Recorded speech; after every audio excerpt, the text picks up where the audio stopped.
el esfenoides. Aquí está el esfenoides. Este es un hueso irregular. Este hueso se lo ha comparado con la forma de un murciélago, de una mariposa, ¿no? Es un hueso irregular. Se va a encontrar dónde, cuál es la situación anatómica de este hueso. Este se va a encontrar en el piso medio de la base del cráneo, ¿sí? Piso medio de la base del cráneo. Ahí se encuentra justamente por detrás del hueso frontal, se encuentra por delante del occipital, se encuentra debajo del hueso temporal, ¿sí? Y bueno, vamos a describirle a este hueso la siguiente posición anatómica.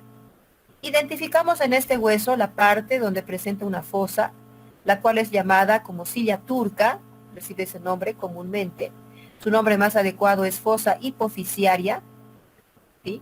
Antes llamada también fosa pituitaria, pero el nombre más correcto fosa hipofisiaria porque sobre esta se apoya la glándula hipófisis.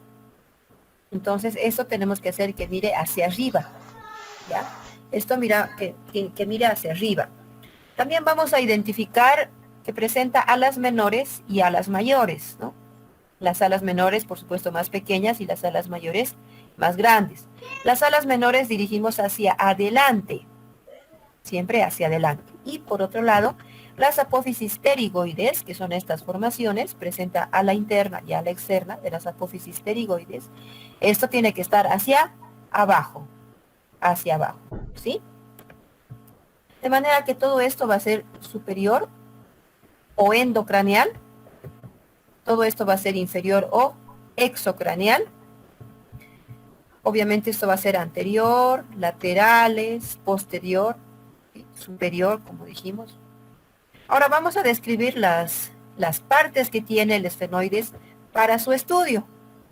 Las partes que tiene el esfenoides para su estudio son, presenta el cuerpo del esfenoides, presenta las alas menores, presenta las alas mayores y presenta las apófisis pterigoides. Vamos con el cuerpo. A este nivel se encuentra el cuerpo del esfenoides. Este va a presentar la forma de un cubo.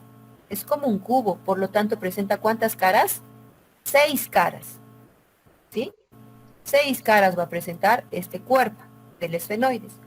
¿Cuáles van a ser estas caras? Vamos a ir describiendo. Primero tenemos la cara superior.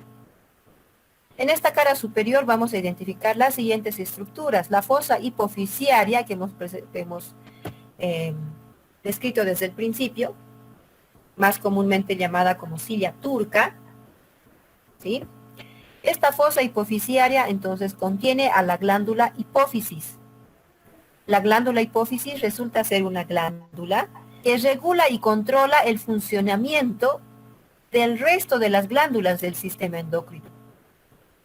Entonces, esta regula el funcionamiento de otras glándulas pertenecientes a este sistema endocrino, productor de hormonas, ¿sí? Y, bueno, entonces esa se encuentra alojada sobre esta fosa hipofisiaria. Por delante de esta fosa hipofisiaria vamos a encontrar a este nivel un surco o canal que pertenece al seno coronario, es el surco o canal del seno coronario, ¿sí? Y además presenta una cresta saliente en sentido transversal, que viene a ser la cresta sinostósica. Esta cresta sinostósica se dirige lateralmente para constituir a este nivel y a este otro las apófisis clinoides medias, ¿sí? Apófisis clinoides medias. Bien, esto en relación entonces a la cara superior. Ahora vamos con las caras laterales. Las caras laterales del cuerpo del esfenoides va a presentar un profundo canal, ahí está, bien marcado, ¿no? Este profundo canal es el canal del seno cavernoso, el cual contiene en su interior a la arteria carótida interna. Si ustedes recuerdan, en el tema anterior habíamos hablado del agujero rasgado anterior, el cual se va a encontrar entre lo que es el vértice del peñasco y esta porción correspondiente al ala mayor y cuerpo del esfenoides. Entonces, a este nivel se delimita el agujero rasgado anterior. Por acá pasa la arteria carótida interna. Se ha hecho interna, se ha hecho endocraneal esta arteria y luego va por este canal del seno cavernoso, ¿sí? Y bueno, dará sus ramas para formar lo que es el polígono arterial de Willis que es el que da la irrigación a los elementos del encéfalo. Enseguida en una próxima diapositiva voy a mostrarles ello. Entonces, caras laterales que se continúan con las alas mayores y ahí vemos el canal del seno cavernoso. Esta otra cara es la cara posterior.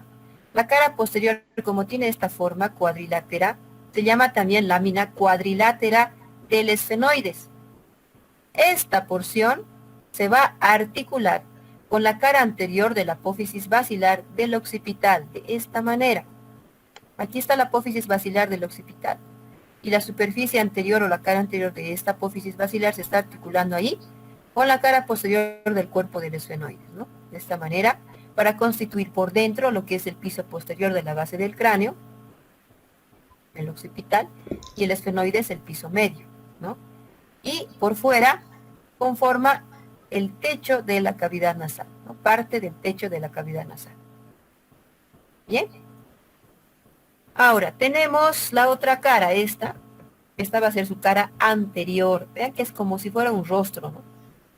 En esta cara vamos a encontrar lo siguiente. A los lados, estos orificios, son los orificios del seno esfenoidal. Es orificio de apertura de los senos esfenoidales, ¿no? Tenemos el seno esfenoidal que está por dentro, entonces, en el espesor del cuerpo del esfenoides.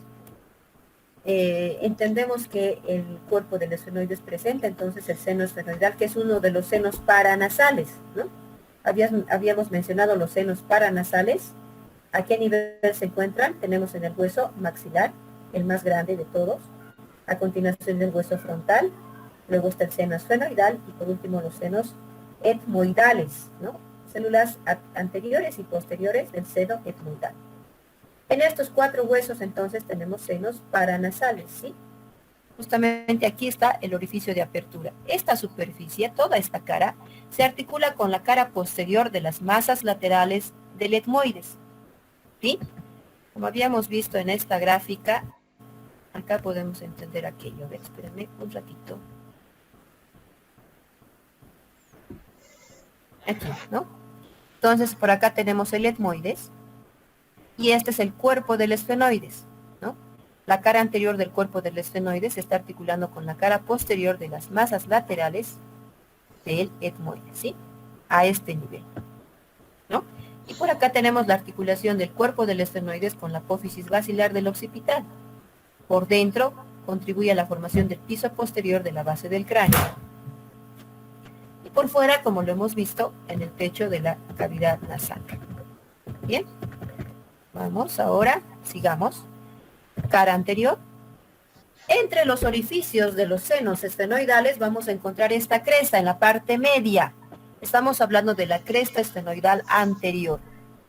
Esta cresta esfenoidal anterior hacia abajo remata en una especie de punta de pico que se denomina pico o rostrum del esfenoides. Pico o rostrum del esfenoides. Esta cresta esfenoidal anterior se va a articular con la lámina perpendicular del etmoides, ¿sí?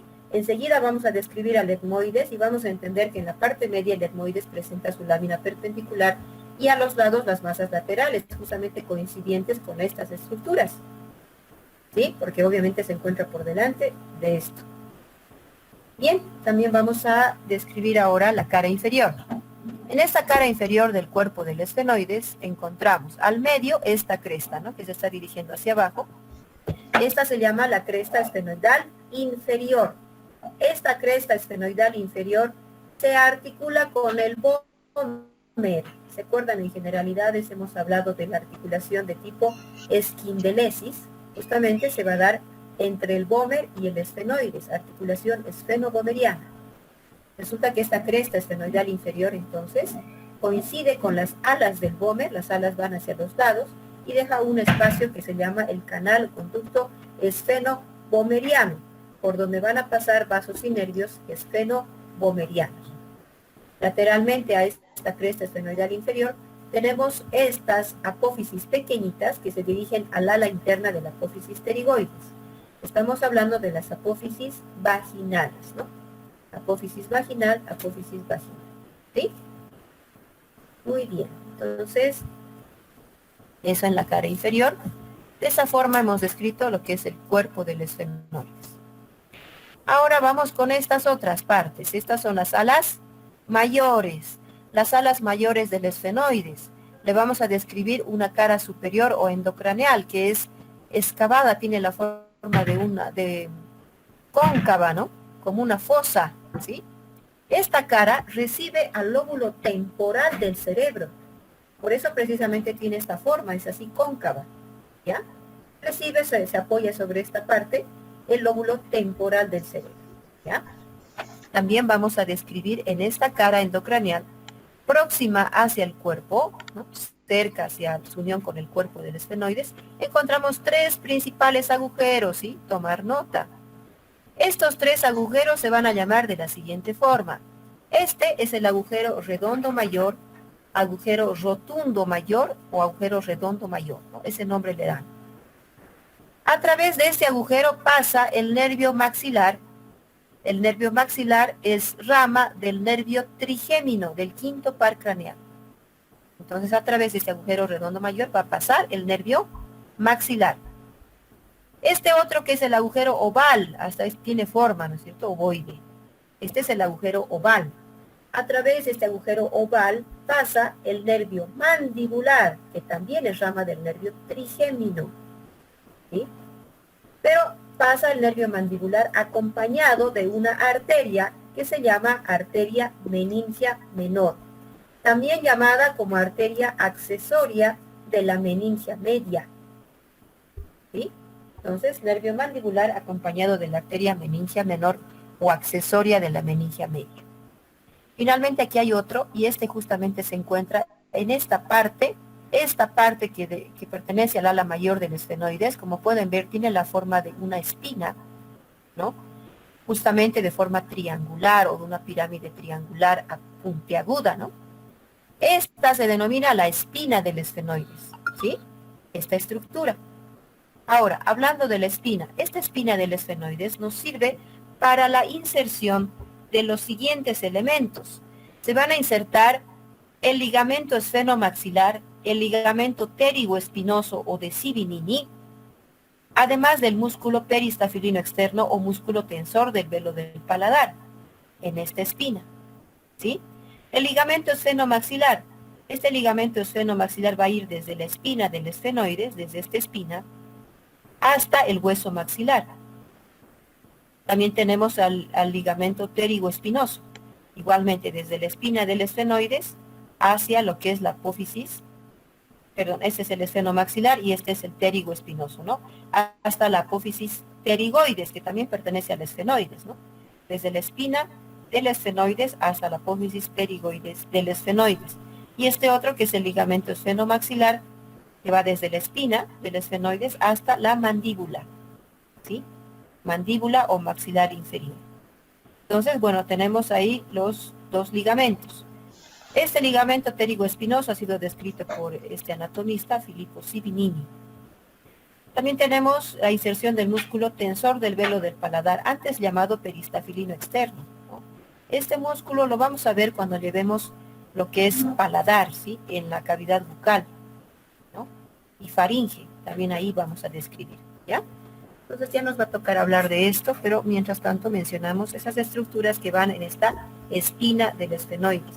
Resulta que justamente a la altura de esta espina se encuentra el tercer agujero. Por lo tanto, este agujero se llama agujero redondo menor, ¿sí? Rotundo menor, o también puede llamarse agujero espinoso, porque está dentro de la espina del esfenoides. Este agujero redondo menor permite el paso de la arteria meningia media, ¿sí? Ambas arterias, la meningia media y la meningia menor que pasa por este otro agujero, son ramas de la arteria maxilar interna y se dirigen hacia las meninges. Por eso se llaman meningias. Dan irrigación a las meninges. ¿Ya? Muy bien, respecto ahora a los bordes, vamos a decir los bordes. Este borde anterior se va a articular con el hueso frontal, este borde lateral con la escama del hueso temporal, y tenemos a nivel de este borde interno, ¿sí? Este borde interno es libre, ¿no? Una parte sí se continúa con el cuerpo pero la parte anterior es libre, formando aquí un espacio. Delimita este espacio junto con las alas menores, entre el ala menor y el ala mayor, entonces ahí se encuentra este espacio, que tiene la forma de una vírgula, ¿no? De una coma. Este espacio se denomina como hendidura esfenoidal o hendidura orbitaria. Esta hendidura esfenoidal o hendidura orbitaria permite el paso de vasos y nervios que se dirigen a los músculos anexos del globo ocular. ¿Sí? Estamos hablando de 3 pares craneales. ¿Cuáles son estos 3 pares craneales? Hablamos del tercer par craneal, el cuarto par craneal y el sexto. ¿Sí? El tercero también se llama nervio motor ocular común, nervio oculomotor. El cuarto se llama nervio patético o nervio troclear. Y el sexto se llama nervio abducens o nervio motor ocular externo. Entonces son 3 nervios craneales que pasan a través de esta hendidura. ¿Ya? Además de otros vasos que se dirigen a los músculos anexos del globo ocular. ¿Bien? Ok, entonces hemos descrito ya los bordes, la cara endocranial. Ahora vámonos con la cara exocranial. En esta cara exocranial o cara inferior de las alas mayores, vamos a ver que esta cara se encuentra dividida mediante esta cresta. Esta cresta vertical hace que se divida a esta cara en 2 partes, una parte que es anterior u orbitaria y otra parte posterior que va a ser temporocigomática. Esta parte anterior, esta carilla anterior, se denomina también carilla orbitaria. Esta carilla orbitaria justamente va a aparecer acá. Va a formar parte de la pared lateral de la cavidad orbitaria, ¿no? Justamente esto estamos viendo aquí. Esta hendidura está acá y la ala menor ahí, ¿no? Entonces todo esto vamos a trasladar acá, ¿sí? Carilla orbitaria del ala mayor del esfenoides, la hendidura orbitaria, la ala menor del esfenoides y el conducto óptico o agujero óptico que enseguida describiremos, ¿sí? Entonces ahí tenemos esta porción anterior o llamada también orbitaria.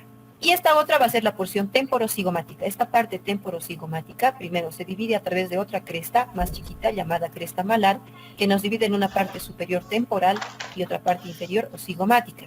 Esta porción temporal justamente es esta de acá, ¿no? Entonces esto se coloca en ese sentido lateral, por eso esto va a formar parte de la cavidad orbitaria por aquí. Y esto es justamente lo que pertenece a la fosa temporal. Esta carilla temporal va hacia la fosa temporal. La fosa temporal va a estar cubierta del músculo temporal, de la aponeurosis temporal, vasos y nervios temporales. Hacia abajo vamos a tener la otra parte y la otra porción, que es la porción cigomática, relacionada con la fosa pterigomaxilar. Sucede que aquí, miren, justamente en esta parte, aquí está el hueso maxilar y por acá va a venir la apófisis pterigoides, esto, por acá. Se va a conformar ahí lo que es la fosa pterigomaxilar, ¿sí? Entonces esta superficie inferior va a corresponderse con la fosa maxilar, ocupada por distintos elementos, como ser los músculos pterigoideos, también van a estar vasos y nervios, ¿no? Dentro de eso, la arteria maxilar interna que habíamos descrito. Bueno, con mayor detalle lo vamos a ir viendo más adelante, ¿no? Pero aquí justamente se constituye esa fosa pterigomaxilar, ¿ya? Ok, entonces, con ello habríamos descrito las alas mayores. Ahora, tenemos aquí las alas menores. Las alas menores del esfenoides. Estas se van a originar a través de 2 raíces, una raíz anterior y otra raíz posterior. Se origina entonces y esta termina en la parte lateral a manera de un pico afilado, ¿no? A esto denominamos como la apófisis ensiforme. El borde anterior de estas se va a articular con el hueso frontal y va a presentar esta parte anterior que se llama yugum esfenoidal, el cual va a estar relacionado con el lóbulo frontal del cerebro, ¿no?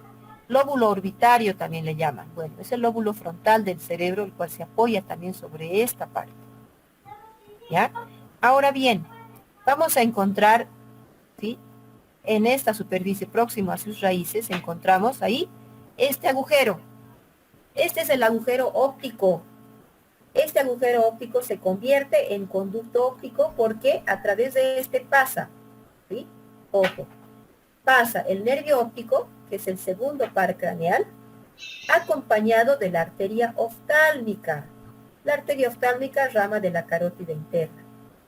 Entonces, estos dos elementos pasan a través de este orificio y por eso pasa a denominarse como conducto óptico. Bien, por otro lado, vamos a ver que de esta raíz posterior del ala menor, tenemos que se prolonga hacia atrás formando este saliente a manera de pico. A esto denominamos como apófisis clinoides anterior. Aquí habíamos descrito a la apófisis clinoides media. Y por último, a este nivel, dependiente de esta lámina cuadrilátera, se prolonga hacia arriba, ¿no? Este por acá y aquí otro. Estamos hablando acá de las apófisis clinoides posteriores, ¿sí?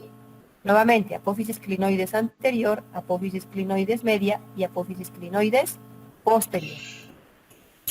Bien.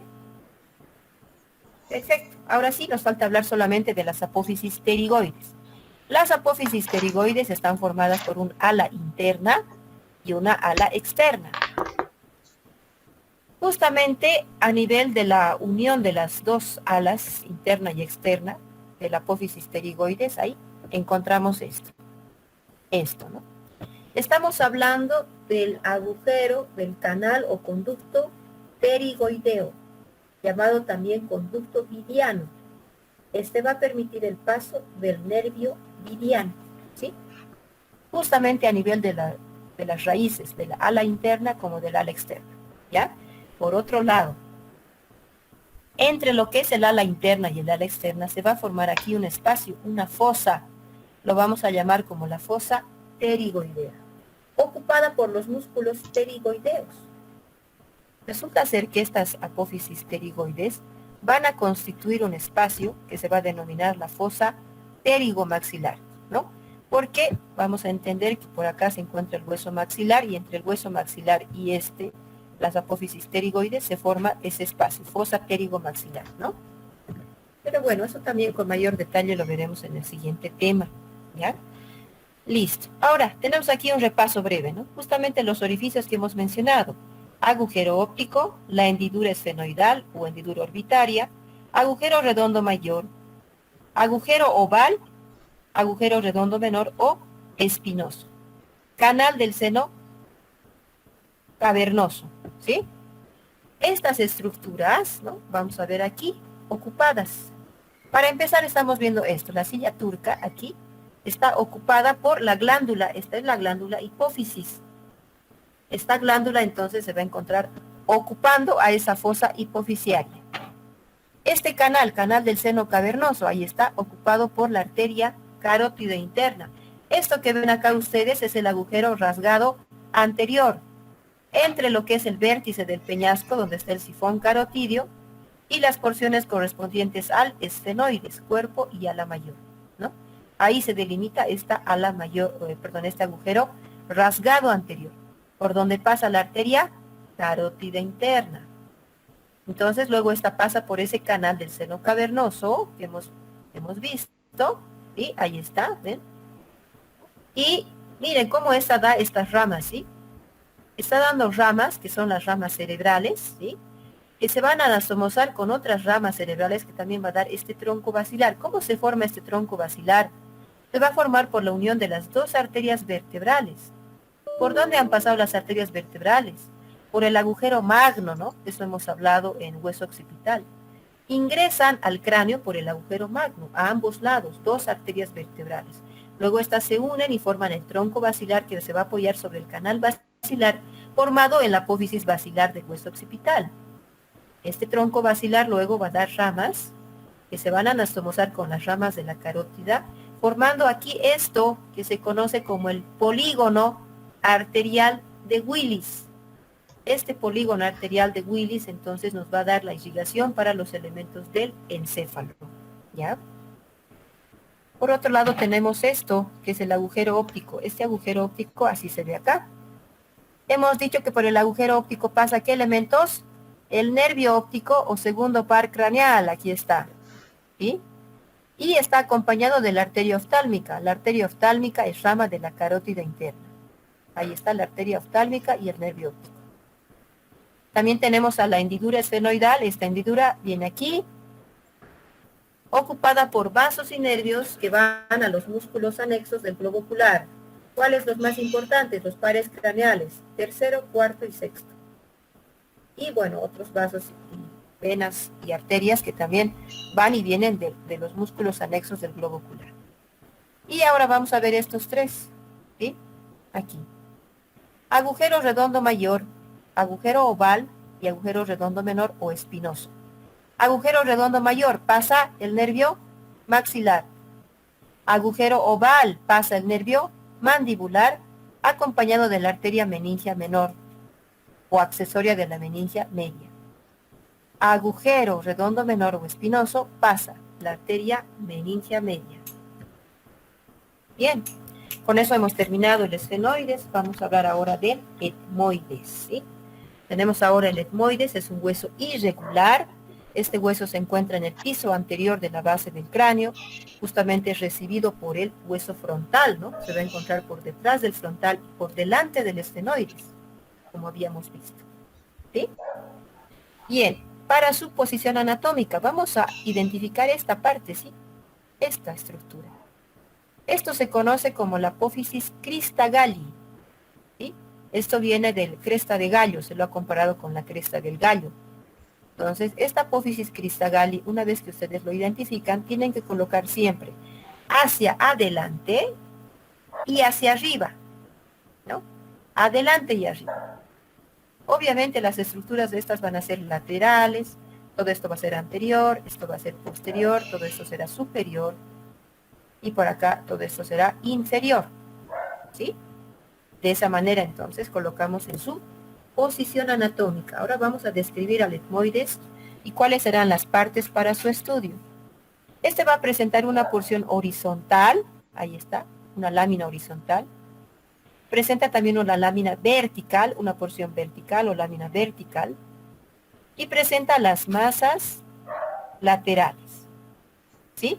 Esas son sus partes. Vamos describiendo una por una. Vamos con la lámina horizontal.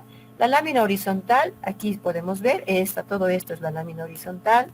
Acá se ve más grande, todo esto es la lámina horizontal. Esta lámina horizontal también se llama como lámina cribosa, ¿no? También la llaman lámina cribosa. ¿Por qué? Porque presenta estos múltiples orificios, ¿sí? Es como si estuviera acribillado, ¿no? Perforado. Entonces, estos orificios hacen que también se llame lámina cribosa. Y también noten que esto tiene la forma de un canal, ¿no? Es un poco cóncava, ¿sí? Como si fuera un canal. Debido a lo siguiente, miren, pasa esto. Sucede que en la mucosa nasal, estamos viendo ahorita la pared lateral de las fosas nasales. En la pared lateral de las fosas nasales, justamente en la parte superior, vamos a tener un tipo especial de células, que son células receptoras, justamente las que se encargan de recibir lo que es la olfacción, ¿sí? Otra de las funciones que hay en la cavidad nasal. Entonces tenemos que a este nivel se encuentra esa mucosa o la mucosa olfatoria contiene estas células que son especiales, especializadas.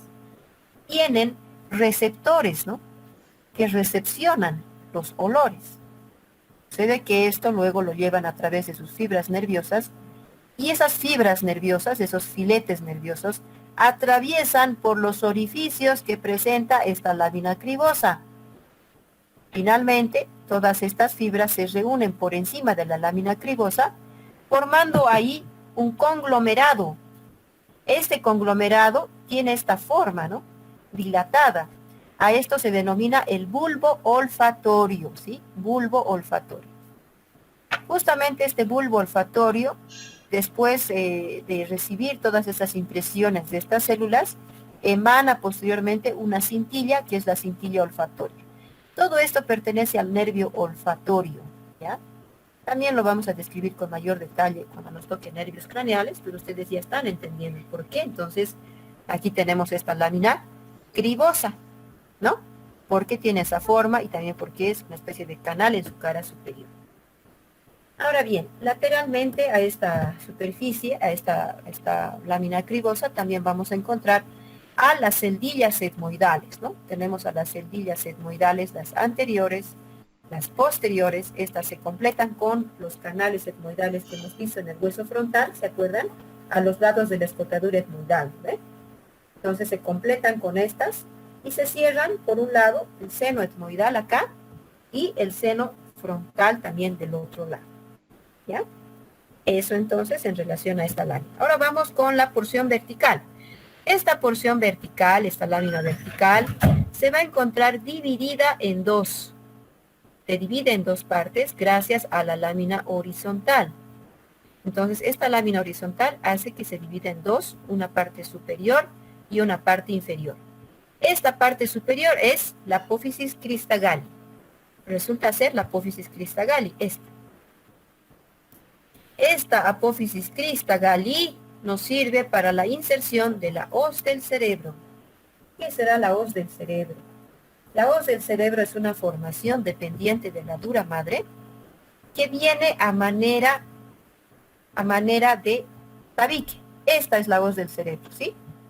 Esta hoz del cerebro es un tabique que nos está separando al hemisferio cerebral derecho del hemisferio cerebral izquierdo, ¿sí? Esta, justamente porque tiene esa forma, como lo que utilizan los agricultores, por eso la llaman hoz, ¿no? Con Z y H, hoz del cerebro. Entonces, esta se va a insertar en la parte inferior, justamente ahí, en la apófisis crista galli, ¿no? Porque eso se va a encontrar a esa altura, ¿no? Entonces, eso en relación a esta apófisis crista galli. Se inserta, le dijimos, la hoz del cerebro, ¿ya? En la apófisis crista galli, formación dependiente de la dura madre. Ahora, esta otra porción, esta inferior, se llama lámina perpendicular del etmoides. A esto se llama lámina perpendicular del etmoides, ¿ya? Esta lámina perpendicular del etmoides forma parte del tabique nasal. Y lo vamos a ver de frente, veremos así, simplemente, ¿no? Pero si lo vamos a ver de lado, de perfil, lo vamos a ver de esta otra forma. Ahí, aquí está la lámina perpendicular. Tiene la forma de un pentágono, ¿sí? Y lo vemos acá mejor todavía, ¿no? Porque se ha hecho un corte justamente por la parte media, sagital, nos permite ver ahí, de esta forma, a la lámina perpendicular del etmoides. Como dijimos, va a presentar forma de pentágono. Eso significa que tiene ¿cuántos ángulos? 5. ¿Cuántos lados? ¿Cuántos bordes? 5. Y eso es lo que vamos a describir ahora. Su borde superior se va a continuar con la lámina horizontal del etmoides, ¿sí? Y va a presentar otros bordes que van a ser 2 anteriores y 2 posteriores. Los 2 anteriores van a ser antero superior y antero inferior. Los 2 posteriores, póstero superior y póstero inferior. Vamos con los 2 anteriores. Este borde antero superior se articula por arriba con la espina nasal del frontal y hacia abajo con el hueso nasal o hueso propio de la nariz. Este otro borde, que es el borde antero inferior, se articula con el cartílago del tabique. Este borde póstero superior se articula con la cresta esfenoidal anterior, ¿sí? Recuerdan que hemos dicho que se coloca por delante del cuerpo del esfenoides. Entonces, justamente ahí la lámina perpendicular se está articulando con esa cresta esfenoidal anterior, la cual presenta ese pico o rostrum, ¿no ven? Que hemos descrito hace un momento. Y esta otra, y este otro borde, que es el borde póstero inferior, se va a articular con el vómer. Ahí está, el vómer, ¿sí? Bien, entonces, con ello hemos descrito toda esa porción vertical. Ahora vamos a hablar de las masas laterales. Tenemos estas masas laterales del etmoides. Estas masas laterales van a presentar la forma de un cubo también, ¿sí? Entonces, ¿cuántas caras presentan? Presentan 6 caras. De las cuales vamos a describir las más importantes en este caso, ¿ya? Vamos a describir las más importantes. La cara lateral tenemos, ¿no? Esta. Esta cara lateral de las masas laterales también se denomina como lámina orbitaria, ¿sí? Vamos a imaginarnos que el etmoides está justamente en medio, por eso está ahí formando parte del tabique nasal. Y obviamente hacia los lados, por acá, se va a encontrar una cavidad orbitaria y por acá va a estar otra cavidad orbitaria. Por lo tanto, esta lámina orbitaria se va a colocar de la siguiente manera. Vamos a irnos a esta gráfica, acá, justamente, ¿no? Esta es la cavidad orbitaria, y esto que está en amarillo, esa es la lámina orbitaria del etmoides, ¿sí?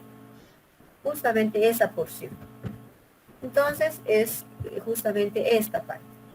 Como tiene esa característica que es bastante delgada, se parece al papel, por lo que es delgada, ha sido llamada antiguamente como lámina papirácea del etmoides, porque lo han comparado con los papiros, ¿no? Que son el papel antiguo, ¿no? Los papiros, donde se hacían los escritos. Entonces la llamaban lámina papirácea. También lo han llamado hueso plano del etmoides. Incluso en la Target lo van a encontrar como os planum, ¿no? Os planum, que significa hueso del etmoides. Bueno, pues antes los anatomistas, pues, por pescarnos, nos decían el os planum del etmoides se encuentra en su cara, ¿no? De las masas laterales, nos pedían, ¿no? Bueno, ahora hemos dicho que somos más prácticos y podemos llamarle simplemente lámina orbitaria, ¿sí? Aunque le llamemos lámina orbitaria del etmoides, suficiente. Entonces ya hemos visto dónde se encuentra, forma parte de la pared interna de la cavidad orbitaria, ¿ya? Otra de las caras importantes, la cara posterior, se va a articular, como habíamos mencionado, con la cara anterior del cuerpo del esfenoides, ¿sí? Cara posterior. La cara anterior, bueno, ya hemos descrito igual, justamente está la espina nasal del frontal, están los huesos propios de la nariz, el cartílago del tabique, ¿no? Esas estructuras. En tanto que la cara interna, ahora, esta cara interna de las masas laterales, va a presentar las siguientes formaciones. De esta cara interna de las masas laterales se desprende el cornete superior y el cornete medio, ¿sí? Entonces acá se ve, ahí, cornete superior y cornete medio. Son formaciones que se van a dirigir hacia las fosas nasales. Entonces, como habíamos visto en esta gráfica, vamos al principio acá, esta es la pared lateral de las fosas nasales, vamos a tener tres cornetes principales, ¿ya? Principales, que son cornete superior, cornete medio y cornete inferior. Estos dos, cornete superior y medio, estos pertenecen a las masas laterales del etmoides. Aquí obviamente están forrados de la mucosa nasal, por eso tienen otro aspecto. Pero esto de acá es esto. Cornete superior, cornete medio. ¿Ya? Bien. Ahora, estos cornetes van a constituir un espacio entre el cornete y el resto de la pared de la fosa nasal. Se constituye un espacio que se denomina meato. ¿Sí? De esta manera. Aquí está la pared lateral de las fosas nasales, por acá tenemos al cornete superior, aquí está el cornete medio. Entonces, entre el cornete y la pared, ahí tenemos al meato. Este va a ser el meato superior y este va a ser el meato medio. A nivel de estos meatos, superior y medio, vamos a tener la desembocadura de los senos paranasales. ¿Sí? Los senos paranasales van a desembocar entonces a nivel de estos meatos. Hablamos, por ejemplo, especialmente del meato medio, donde tenemos la desembocadura del seno maxilar, el seno frontal y los senos etmoidales o las células etmoidales posteriores. Resulta ser que a través de este hay comunicación con el seno maxilar y con el seno frontal. En casos muy graves de sinusitis, muchas veces esta es una vía de acceso para intervenciones quirúrgicas a ese nivel, ¿no? Repito, en casos y situaciones graves, ¿no? Bueno, entonces ahí tenemos los meatos. Bien, también vamos a mencionar, ¿no? Aquí está el cornete inferior, este es el cornete medio, y a este nivel tenemos al meato medio. En el meato medio, otras estructuras también pertenecientes a las masas laterales. Describimos a la apófisis unciforme, la bula etmoidal, la trabécula uncibular, ¿no? Son estructuras que pertenecen a este meato medio. Eso lo vamos a repasar y se ve mucho mejor cuando hablamos de fosas nasales, ¿sí? Entonces esto lo reservamos para el siguiente tema de fosas nasales, donde vamos a complementar y veremos con mayor detalle. Perfecto. Entonces con eso hemos terminado el etmoides y por último vamos a hablar de este último hueso. Este es el más sencillo de todos, de los huesos del cráneo. Tenemos al parietal. Este hueso se llama parietal debido a que se encuentra en la pared, ¿no? Forma la pared lateral de la bóveda del cráneo. Por eso recibe el nombre de parietal, ¿sí? Se va a encontrar este hueso por detrás del frontal, por delante del occipital y por encima del temporal, ¿no? Ahí está el parietal. Este hueso parietal va a presentar la siguiente posición anatómica. Vamos a colocar esta cara, la cara que es convexa hacia afuera, la cara cóncava hacia adentro. También vamos a identificar este ángulo, que es el ángulo más saliente, justamente por donde se origina este surco vascular, donde se está originando este surco vascular marcado en esta cara. Esto hay que colocar siempre hacia adelante y hacia abajo, ¿no?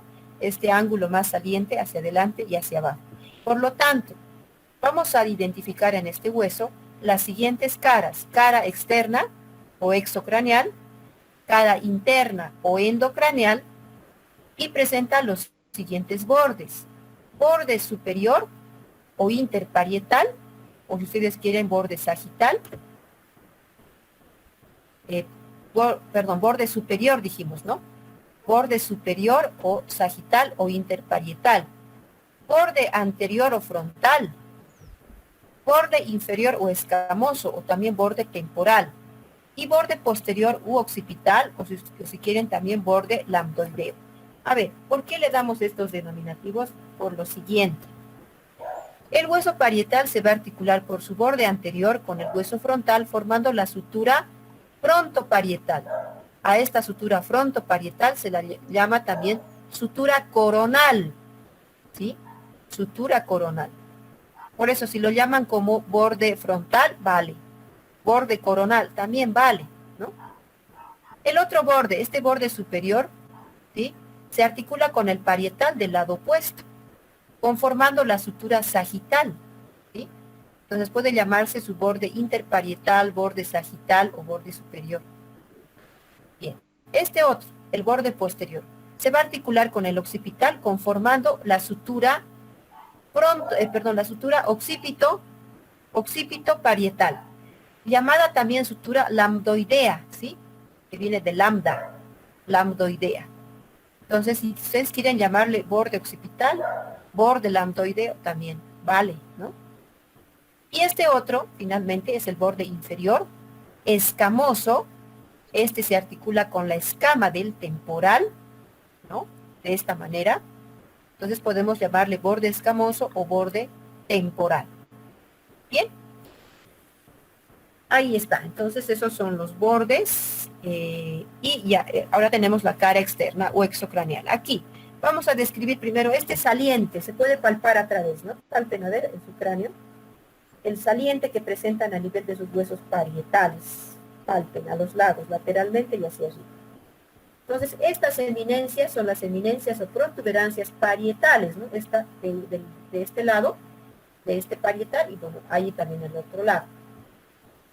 Esta eminencia o protuberancia parietal determina justamente la forma del cráneo. Mientras más saliente sea, seguramente el cráneo se va a ver un poco más cuadrado, ¿no? Si es menos saliente, será un poco más redondeado. Entonces, va a determinar también la forma del cráneo. Debajo de esta vamos a encontrar dos líneas que son rugosas. Estamos hablando de la línea temporal superior y de la línea temporal inferior. Estas líneas van relacionadas con esta fosa temporal, por eso se llaman líneas temporales. Ojo, en la línea temporal superior tenemos la inserción de la aponeurosis temporal. Y en la línea temporal inferior tenemos la inserción del músculo temporal. Este justamente es el músculo temporal, ¿no? Este músculo va a estar cubierto de su aponeurosis. La aponeurosis siempre va a estar por encima, por eso la aponeurosis se inserta en la línea temporal superior, o sea, lógicamente.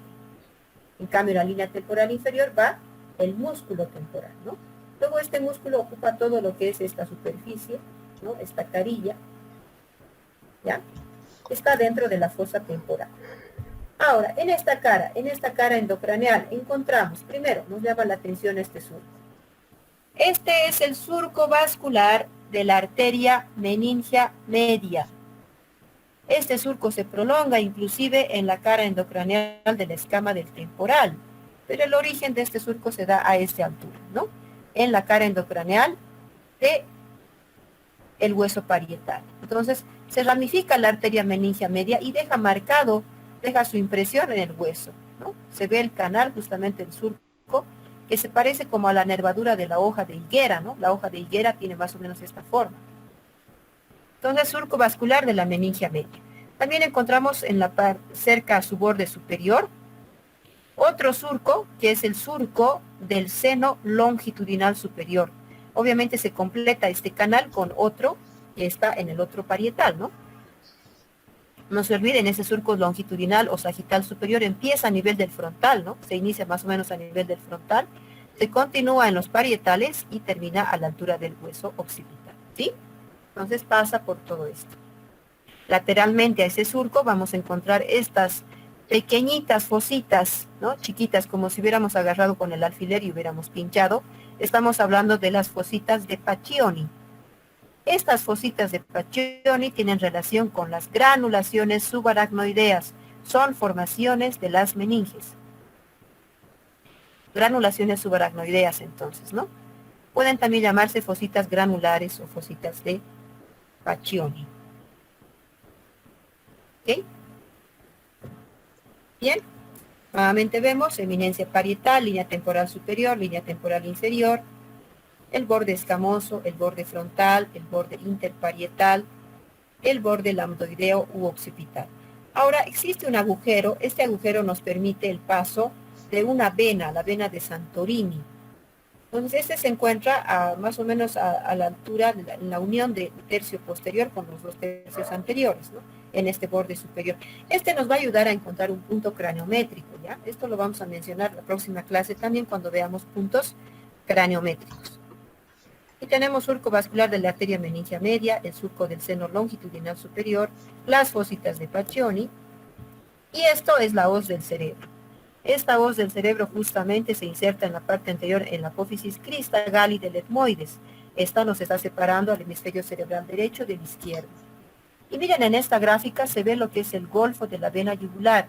No se olviden que esto se apoya sobre la fosa yugular que está en el hueso temporal, ¿no?